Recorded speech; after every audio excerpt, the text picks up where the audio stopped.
जय हिंद दोस्तों, welcome to स्वागत है आप सभी का आपके अपने यूट्यूब चैनल इंग्लिश इंस्पायर में। तो देखिए दोस्तों, आज हम इंग्लिश का ट्रांसलेशन करने जा रहे हैं। इसमें आपको दिखाया जाएगा टॉक इन पेयर्स यानी जोड़े में बातचीत कैसे की जाती है, एक दूसरे से किस तरीके से बातचीत की जाती है, उस तरीके को देखना अच्छे से। यहाँ पे लकी कह रहा है, Kaku please tell me more about the sun. यानी काकू से कह रहा है लकी, यानी लकी कह रहा है काकू से प्लीज टेल मी यानी कृपया मुझे बता दो, मोर अबाउट यानी बहुत ज्यादा, सूर्य के बारे में। सूर्य के बारे में पूछ रहा है। कौन पूछ रहा है? लकी पूछ रहा है काकू से।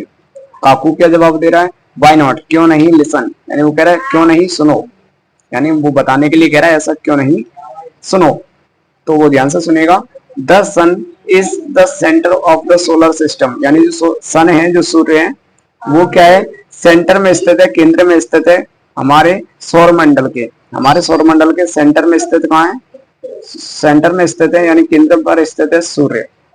The solar system contains 8 planets, यानी पूरे सोलर सिस्टम में 8 ग्रह हैं। कितने ग्रह हैं? 8 ग्रह हैं, 8 ग्रह हैं। दस earth is one of them, और हमारी पृथ्वी जो है उन 8 ग्रहों में से एक है। तो लकी क्या कह रहा है? What is a planet Kaku. Lucky कह रहा है कि प्लेनेट क्या है काकू। तो काकू कह रहा है एन ऑब्जेक्ट, यानी कोई भी ऐसी चीज जो दैट यानी जो मूव करती है, चलती है अराउंड द सन, यानी सूर्य के चारों ओर जो चलती है उसी को प्लेनेट कहते हैं, उसी को ग्रह कहते हैं। लकी कह रहा है it means the moon is also a planet. फिर ये कह रहा है लकी कि इसका मतलब है कि जो चंद्रमा है वो भी एक ग्रह है। तो काकू कह रहा है नो नो, नहीं लकी, ऐसा नहीं है। तो क्या कह रहा है कि the moon is not planet, जो चंद्रमा है वो एक ग्रह नहीं है। It is natural satellite of the earth, यानी ये तो एक प्राकृतिक उपग्रह है। किसका उपग्रह है? पृथ्वी का। पृथ्वी का एक प्राकृतिक उपग्रह है। फिर लकी कह रहा है व्हाट इज ए सैटेलाइट काकू, यानी उपग्रह क्या है काकू।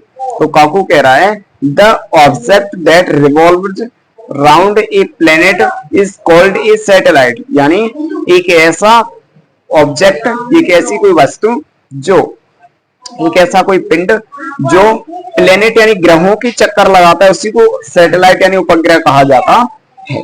फिर लकी कह रहा है वाह काकू, यानी बहुत अच्छा Kaku, you have a lot of knowledge, तुम्हारे पास तो बहुत ज्यादा जानकारी, नॉलेज है। Thank you very much. आगे क्या कह रहा है? Thank you very much. तो उम्मीद है दोस्तों आपकी स्टोरी पढ़ के बहुत अच्छा लगा होगा। थैंक यू, जय हिंद।